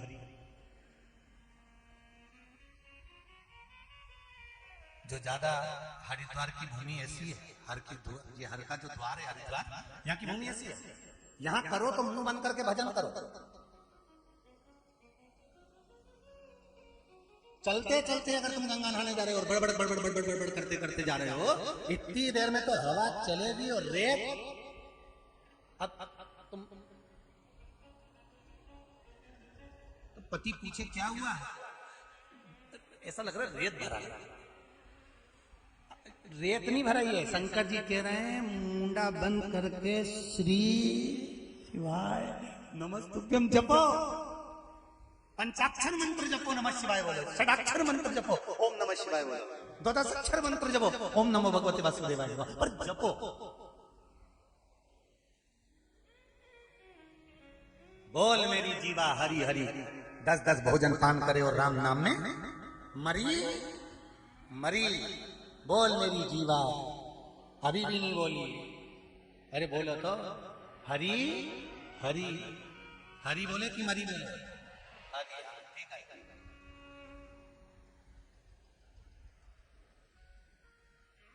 दक्ष प्रजापति के मुख पर उड़ी रज, और जो रज उड़ी, दक्ष प्रजापति मौन होकर गंगा के घाट पर गए और क्रोध में ला।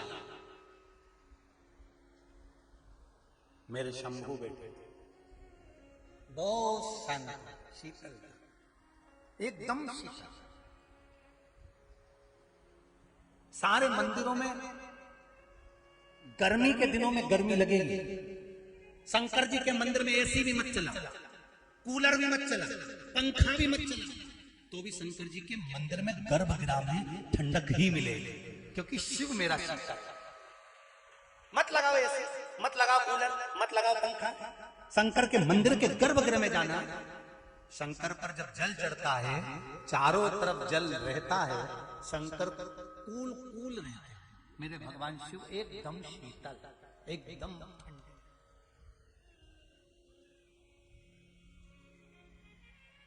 शिव कहते हैं मेरे नजदीक में आने वाले को क्रोध करने की जरूरत नहीं है, मेरे पास आओ, शांति रखकर आना, शीतलता हृदय में, आनंद और विश्वास रखकर आना। शिव कहते हैं तुम्हें क्रोध करने की जरूरत नहीं है। तुम क्रोध करोगे, किसी को दंड दे भी दोगे, अपशब्द कह भी दोगे, ताना भी दे दोगे, किसी पर थप्पड़ भी मार दोगे, किसी को आड़ा टेढ़ा भी कह दोगे, तो तुम तो थोड़ा करोगे और खुश हो जाओगे। शंकर जी कहते हैं मैं जब किसी को दंड देता हूं, जब मैं किसी का हिसाब करता हूं, तब मैं उसको मारता नहीं हूं, मैं उसको कुछ कहता नहीं हूं। शंकर जी कहते हैं मैं कुछ भी नहीं करता, ना उसका खाना बंद करता हूं, ना उसका पीना बंद करता हूं, ना उसको कष्ट देता हूं, जिससे मैं नफरत करना प्रारंभ कर देता हूं, शिव कहते हैं मैं उसे अपने मंदिर में आना बंद कर देता हूं, वो मंदिर पूछता है। तुम रोज मंदिर जाओ, 6 महीने मंदिर का, 7वें महीने मंदिर जाना बंद कर दिया, 5 महीने मंदिर का, 6ठे महीने में मंदिर जाना बंद कर दिया। शंकर जी तुम्हें याद आ रही है मेरे को मंदिर जाना चाहिए, मेरे को बहुत तकलीफ आ रही है, मुझे बहुत कष्ट आ रहा है, मंदिर जाऊं मंदिर जाऊं मंदिर जाऊं, पर भगवान नहीं आने दे रहे। समझ लो कि भगवान ने तुमको दूर कर दिया। भगवान जानता है कि अब तेरे दुख की घड़ी चालू हो चुकी है, अब तेरा कष्ट चालू हो चुका, तूने मेरा दरवाजा छोड़।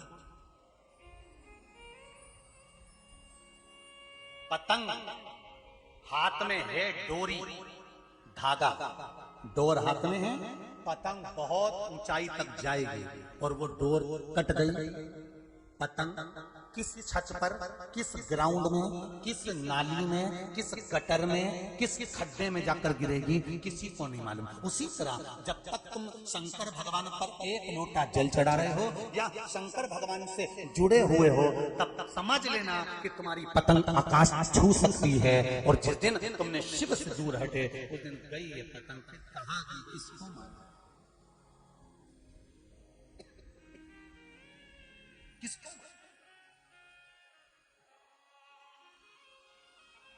भोले में तेरी पतंग हवा बिच उड़ती जावे, बाबा डोर शिव आया। दक्ष प्रजापति को क्रोध आया, घर गए, सती मैया को समझाया, तुम्हारा विवाह शिव के साथ नहीं होगा। सती, मैं तुम्हें समझा रहा हूं, तुम मान जाओ। सती मैया नहीं मानी।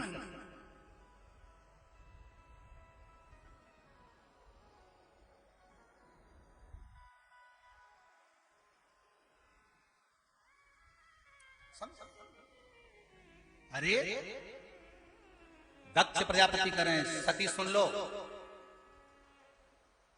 वो भिक्षा मांगने वाले को मैं अपना दामाद नहीं बना सकता।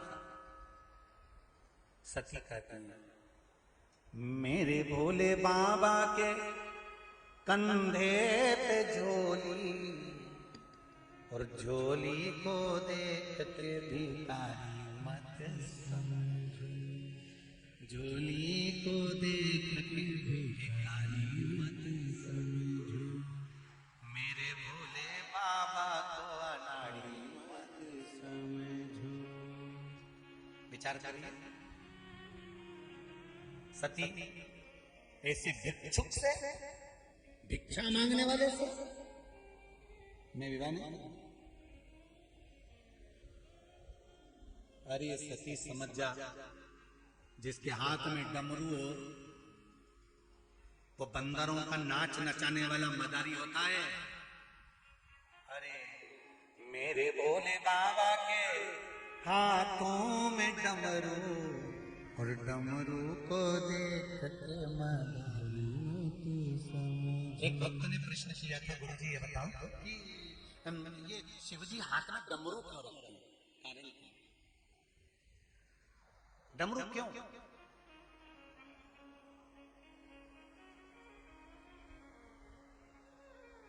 क्या कारण है डमरू रखने का भगवान शंकर? किस कारण से रखा शंकर भगवान ने डमरू? कारण क्या है? शिव महापुराण की कथा कहती है, भगवान अपने हाथ में डमरू जो रखे हैं वो बंदर को नचाने के लिए नहीं रखे हैं। भगवान ये डमरू मदारी बनने के लिए नहीं रखे हैं। भगवान कहते हैं ये डमरू जो है एक ही हाथ से, ये वाद्य यंत्र ऐसा कोई वाद्य यंत्र नहीं है जो एक हाथ से बजता हो। ढोलक 2 हाथ से, तबला 2 हाथ से, हारमोनियम 2 हाथ से, बंसी 2 हाथ से, वायलिन 2 हाथ से, मृदंग 2 हाथ से, सारे वाद्य यंत्र 2 हाथ से बजते हैं। केवल एक डमरू ऐसा है जो एक हाथ से बजता है। शंकर भगवान कहते हैं मैंने डमरू अपने पास इसलिए रखा है कि एक ही हाथ से ये डमरू आगे और पीछे दोनों तरह से बज जाता है। उसी तरह संसार का मनुष्य एक बार मनुष्य का जन्म पाता है, अच्छे और बुरे के कर्म में वो डोलता रहता है, पर परमात्मा की शरणागति प्राप्त नहीं कर पाता। इसलिए शिव कहते हैं मैंने डमरू को अपने हाथ में रखा, अपने पास। सती समझ जा, सती नहीं मानना। आज दक्ष प्रजापति ने सती को कुछ नहीं कहा। आज दक्ष प्रजापति ने सती माता को कुछ नहीं कहा और नगर में ढिंडोरा पिटवा दिया। मेरी सबसे छोटी पुत्री सती का स्वयंवर है। कनखल की भूमि हर के द्वार से पास में थी। केदार में मेरा शिव है, नीलकंठ में मेरा शिव है। और कनकल की भूमि पर आज माता सती का स्वयंवर रखा गया है।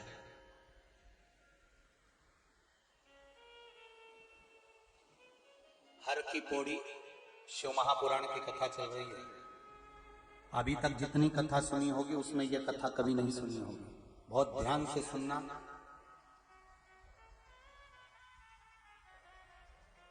कि सती भी एक पुतले से विवाह कर लेते हैं। जरा ध्यान दीजिएगा इस कथा पर। माता सती मां जगत धात्री, मां दुर्गा, मां आदि शक्ति सती। और सती पूरे नगर में डोंडी पिट रही है। बड़े बड़े राजाओं के पास खबर गई है। दक्ष प्रजापति को समझाने के लिए भगवान विष्णु गंगा के घाट पर आए। शिव जी से पूछा, स्वामी प्रभु सती का स्वयंवर है, मैं जाकर एक बार समझाऊं। देवादिदेव महादेव से मिलने के लिए भगवान नारायण, भगवान श्रीहरि, भगवान विष्णु भी गंगा के घाट पर पहुंचे। इसलिए आज भी भगवान विष्णु के चरण हर की पौड़ी पर आज भी बने हुए हैं। आज भी वहां चरण है। भगवान विष्णु के चरण भी वहां पड़े हैं। इसलिए हर की पौड़ी हरि की पौड़ी भी कहलाई है। मैं समझाने जाता हूं। भगवान विष्णु स्वयं गए दक्ष प्रजापति की स्वयं, और दक्ष प्रजापति से कहा, तुमने ये जो रखा है ना स्वयंवर, ये ठीक नहीं है। बड़े बड़े राजाओं को बुलवाया, बड़े बड़े देवताओं को बुलवाया, सारे देव असुर सब आए हैं, सुर असुर सब पहुंचे हैं, ऋषिवर सब पहुंचे हैं, ये तुम ठीक नहीं कर रहे। पर शिव महापुराण की कथा कहती है, अज्ञानी को और ज्ञानी को दोनों को समझाना सरल है, पर अभिमानी को समझाना बहुत कठिन है। बहुत। आप ज्ञानी को समझा सकते हो, अज्ञानी को समझा सकते हो। ज्ञानी को समझाओगे तो समझ जाएगा। अज्ञानी से भी कहोगे ना, जिसको ज्ञान नहीं होता ना, उसको भी कहोगे बेटा ऐसा मत कर तो समझ जाएगा। ज्ञानी को समझाओगे समझ जाएगा, अज्ञानी को समझाओगे समझ जाएगा, पर अभिमानी को समझाओगे वो कभी नहीं समझेगा। तो मुझे समझते क्या हो? क्या मुझ में अकल नहीं है? क्या मुझ में बुद्धि नहीं है? क्या मुझ में विवेक नहीं है? ये जो अभिमानी के शब्द होते हैं, अहंकार के जो शब्द होते हैं, वो समझने को तैयार नहीं होता। उसको कितना ही समझाओ, चाहे तुम लक्ष्य से नहीं ला दो, चाहे प्यार से नहीं ला दो, वो नहीं समझेगा। नहीं समझेगा।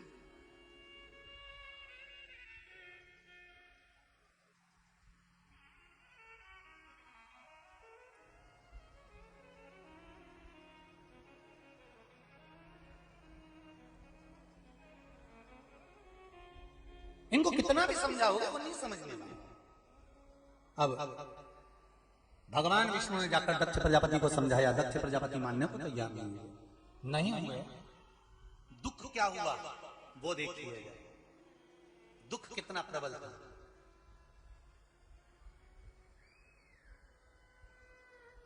जैसे ही भगवान विष्णु दक्ष प्रजापति के यहां प्रवेश करे, दरवाजे पर शंकर के स्वरूप जैसा डमरू लिया, गले में सर्प पड़ा, त्रिशूल रखा, गंगा की धार सिर में से बह रही है, ऐसा पुतले का निर्माण दक्ष प्रजापति ने करवाया।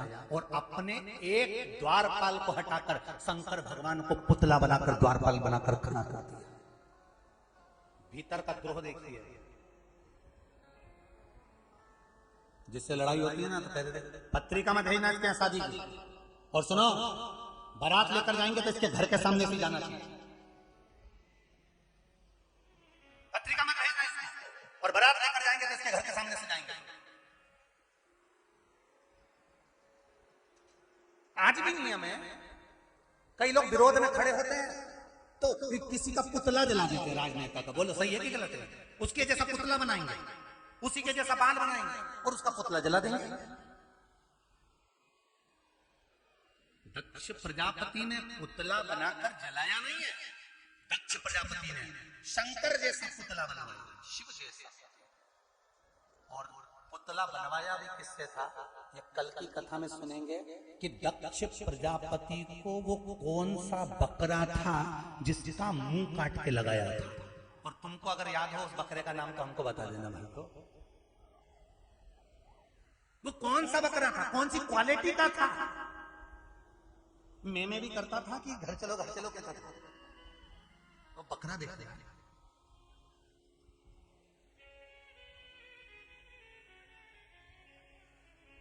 हर की पौड़ी से महापुराण कथा चल रही है, एक एक चीज का ध्यान रखना। तुम भी ढूंढना कि वो बकरा कौन सा था जो दक्ष प्रजापति के मस्तक पर जिसका शीश लगाया गया था। वो बकरे का नाम क्या था। इनको ऊंट नहीं मिला, जब अपने बेटे के सिर पर लगाया हाथी का मुंह तो इनके कोई अच्छा ही लगाता। ससुर बकरे का क्यों लगाया, और काय का लगा, परंतु नहीं। पुतला बनवाया और पुतला बनवाकर दरवाजे पर शिव जैसा पुतला खड़ा कर दिया। भगवान विष्णु आए, दक्ष प्रजापति को समझाया।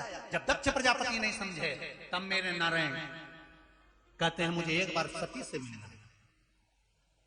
भगवान दक्ष प्रजापति ने कहा मैं अपनी बेटी सती से मिलने नहीं दूंगा। स्वयंवर है, सब बैठे हैं, आप भी बैठ जाओ, मेरी बेटी को आप पसंद आओगे, माला पहना देगी।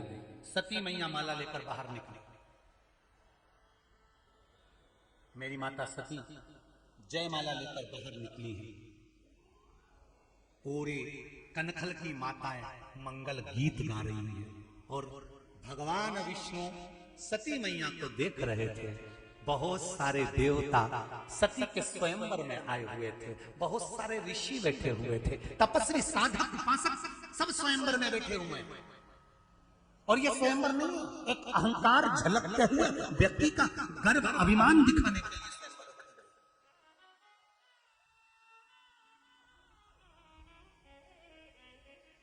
पुतला दरवाजे पर द्वारपाल बनाकर खड़ा कर दिया शंकर भगवान के पुतले को। सती मैया जयमाला लेकर आ रही है।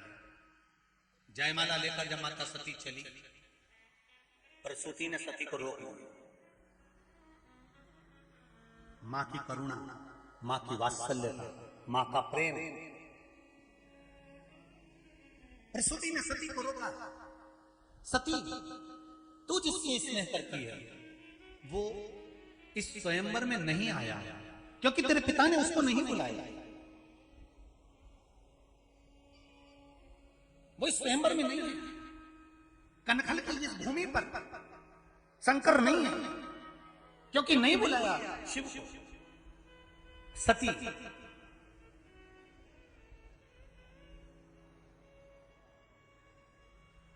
मेरी बात मान लो, मैं तुझको कहता हूं बहुत विद्वान राजा आए हैं, बहुत वीर लोग आए हैं, स्वयं भगवान विष्णु भी इस सभा में आए हैं। जयमाला तू किसी को मत पहना कर, भगवान विष्णु के गले में डाल देना। सती कहती है मां मैं प्रणाम करती हूं आपके चरणों को, पर मैं ये जानती हूं मां कि मेरे पिता, मैं ये जानती हूं मां, मैं ये जानती हूं कि मेरे पिता ने शिव को नहीं बुलाया, पर अगर भगवान नारायण यहां पर आए हैं तो ये पक्का है नारायण वहीं जाते हैं जहां शिव पहुंच गए होते हैं। ये पक्का।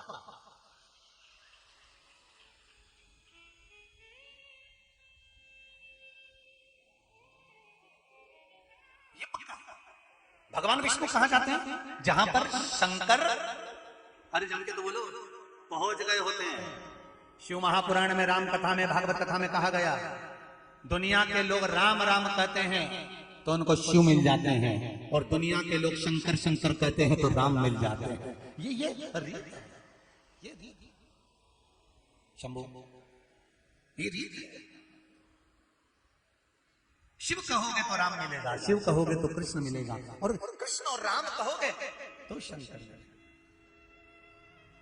राम कहो शिव मिलेगा, शंकर कहोगे राम मिलेगा, कृष्ण मिलेगा। मेरा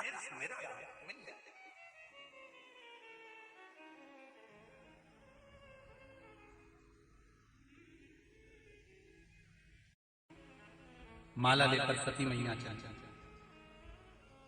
जो भगवान विष्णु के सामने सती मैया माला लेकर पहुंची, इतने में भगवान विष्णु ने उसी समय मुस्कुराकर अपनी भ्रिकुटी का इशारा दरवाजे पर कर दिया और सती मैया माला लेकर उस पुतले के पास पहुंच गई और जयमाला शिव के गले में डाल दी।